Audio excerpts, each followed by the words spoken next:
শোনালেন, আমরা যেন সেগুলো আমল করতে পারি। আল্লাহ আমাদেরকে তৌফিক দান করুক।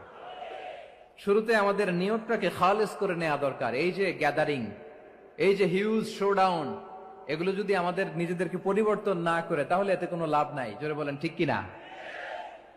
এই প্রোগ্রাম যদি আমাদের জীবনকে পরিবর্তন করে, আমাদের চিন্তার ডিএনএ কে চেঞ্জ করে দেয়, তাহলেই চট্টগ্রামের প্যারেড ময়দান সার্থক। আসুন আমরা চিন্তাকে খালেস করে নেই। আমরা সবাই নিয়ত করি যে যতটুকু কথা আমরা কোরআনের আলোকে শুনবো, আমলের নিয়তে শুনবো ইনশাআল্লাহ। বলেন সবাই। আপনারা সবাই ঠিকঠাক আছেন তো? কখন আসছেন আপনারা? সবাই আসছেন কখন? সকালে, কেউ দুপুরে, 9টায়? আল্লাহ আল্লাহ আল্লাহ। দুপুরের খাবার খাওয়ার সুযোগ হয়েছিল? খান নাই? রোজা রাখছেন? আহা, আমি কি দিয়ে বিদায় দেব আমার এই ভাইগুলোরে? আল্লাহ তুমি আমার ভাইগুলোরে কবুল করো। ইসলামের পক্ষের এই গণজোয়ারকে আগামীর বাংলাদেশের ইসলামের জন্য তুমি কবুল করো। যেই ভালোবাসা ইসলামের জন্য হয়, যেই গণজোয়ার কোরআনের জন্য হয়, পৃথিবীর কোন শক্তি দিয়ে সেটাকে আটকানো যায় না। জোরে বলেন ঠিক কিনা?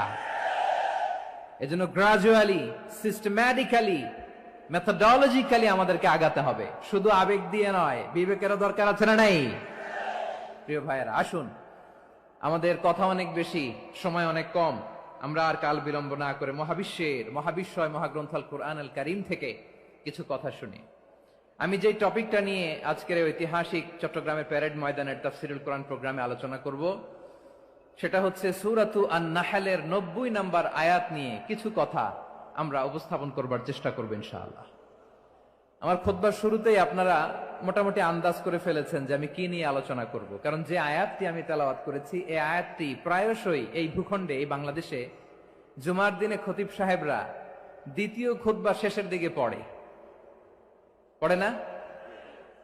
কি কমন পড়ছে?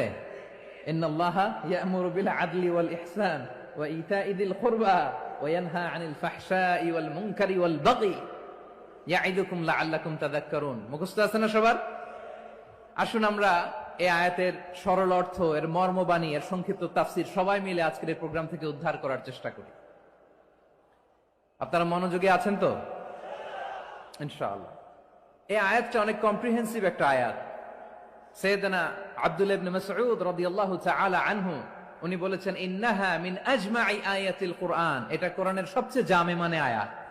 যদিও ছোট্ট আয়াত, অল্প কিছু কথামালা, কিন্তু তিনি বলতেন এটা কোরআনের সবচাইতে জামে মানে সবচেয়ে কম্প্রিহেন্সিভ একটা আয়াত, যেখানে কথা কম